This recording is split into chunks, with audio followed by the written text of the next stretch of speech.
Hello everyone, welcome to my channel. आज हम इस वीडियो में फिंक्लेस्टीन रिएक्शन डिस्कस करेंगे जो ऑर्गेनिक केमिस्ट्री का एक इंपॉर्टेंट नेम रिएक्शन है। सो फिंक्लेस्टीन रिएक्शन क्या होता है?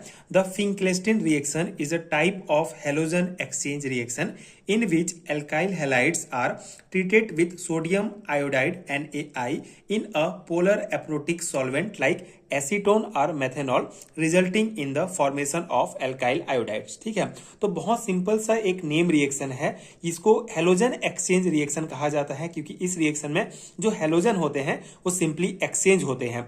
तो सिंपल सा रिएक्शन है, जब एल्काइल हैलाइड को सोडियम आयोडाइड के साथ मेथेनॉल या एसीटोन की उपस्थिति में रिएक्ट कराया जाता है तो हमको एल्काइल आयोडाइड प्राप्त होता है। यहाँ पे आप सिंपल रिएक्शन देख सकते हैं। ये हमारा RX एक एल्काइल हैलाइड है जिसको सोडियम आयोडाइड के साथ मेथेनॉल की उपस्थिति में हम रिएक्ट कराते हैं, जिससे हमको एल्काइल आयोडाइड प्राप्त होता है एंड साथ ही साथ सोडियम हैलाइड भी बाय प्रोडक्ट प्राप्त होता है। ठीक है, तो यहाँ पे सिंपल रिएक्शन क्या हुआ है, ये जो है हेलोजन का एक्सचेंज हुआ है, इसीलिए इसको हेलोजन एक्सचेंज रिएक्शन कहा जाता है। ये जो हमारा एल्काइल ग्रुप है ये किसके साथ रिएक्ट करेगा, बॉन्ड बनाएगा इस आयोडीन के साथ, जिससे हमको एल्काइल आयोडाइड प्राप्त होगा। और ये जो हमारा हैलाइड ग्रुप है ये सोडियम के साथ रिएक्ट करेगा, उसके साथ बॉन्ड बना लेगा, जिससे हमको सोडियम हैलाइड प्राप्त होगा। तो यहाँ पे सिंपली क्या हुआ है, ये जो ये हमारा आयोडीन जो हेलोजन है इसके साथ और ये जो हेलोजन है इसके साथ बॉन्ड बना लेते हैं। मतलब कि यहाँ पे क्या हो रहा है, हेलोजन्स का एक्सचेंज हो रहा है, इसीलिए इस रिएक्शन को हेलोजन एक्सचेंज रिएक्शन कहा जाता है।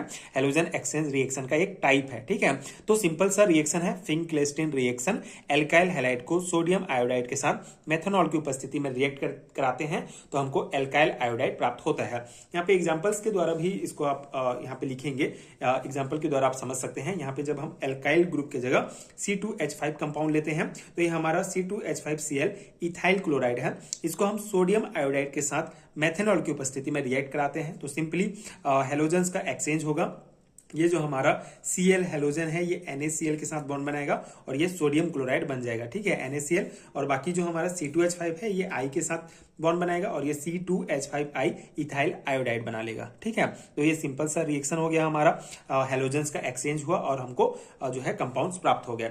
सेकेंड जो है एग्जाम्पल में उसमें हम R के जगह CH3 लेंगे। ठीक है, एल्काइल ग्रुप के जगह CH3 लेते हैं, जिससे हमको मिथाइल CH3Br जो हमारा मिथाइल ब्रोमाइड है। तो मिथाइल ब्रोमाइड को अगेन सोडियम आयोडाइड के साथ रिएक्ट कराते हैं मेथेनॉल की उपस्थिति में तो हमको मिथाइल आयोडाइड प्राप्त होता है और साथ ही साथ सोडियम ब्रोमाइड। ठीक है, सिंपल सा है। ये सोडियम जो है Br के साथ बॉन्ड बना लेगा और ये जो मिथाइल ग्रुप है ये हमारा मिथाइल जो है हमारा आयोडीन के साथ, जिससे हमको मिथाइल आयोडाइड प्राप्त होगा। ठीक है, तो ये है फिंक्लेस्टीन रिएक्शन। इसमें एक चीज इंपॉर्टेंट है जो आपको ध्यान रखना है वो है सोडियम आयोडाइड। ठीक है, तो किसी भी एल्काइल हैलाइड के साथ सोडियम आयोडाइड को हम रिएक्ट कराते हैं। यहाँ पे एसीटोन या मिथेनॉल जो है हम यूज कर सकते हैं, जो क्या है पोलर एप्रोटिक सॉल्वेंट होते हैं। ठीक है, उसकी उपस्थिति में ही ये रिएक्शन कंप्लीट होगा और हेलोजन्स का सिंपली एक्सचेंज होगा और हमको कंपाउंड प्राप्त होंगे। ठीक है, तो ये हमारा फिंक्लेस्टीन रिएक्शन का बेसिक रिएक्शन है। आई होप आपको समझ में आ गया होगा।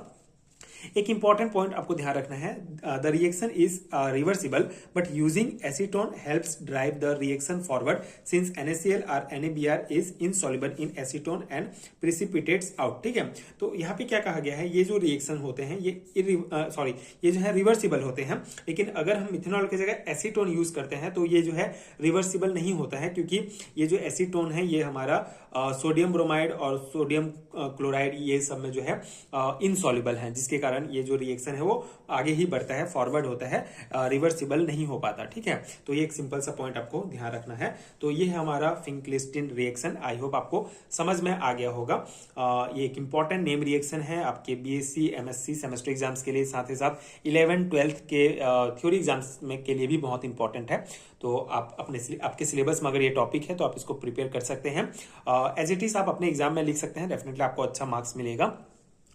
सिंपली 2 और 3 मार्क्स में पूछा जाता है तो आप ये लिख सकते हैं। एंड अगर आपको हैंडरिटन नोट्स चाहिए तो नीचे आपको डिस्क्रिप्शन बॉक्स में लिंक मिल जाएंगे, आप चेक कर सकते हैं। वहां से आप अपने अगर आपको किसी यूनिट के नोट्स की जरूरत है तो आप चेक करके अपना नोट्स डाउनलोड कर सकते हैं, जो डेफिनेटली आपके एग्जाम प्रिपरेशन के लिए बहुत हेल्पफुल होगा। एंड वीडियो हेल्पफुल है तो आगे की वीडियोस देखने के लिए चैनल के साथ जुड़े रहिए। Thank you so much for watching.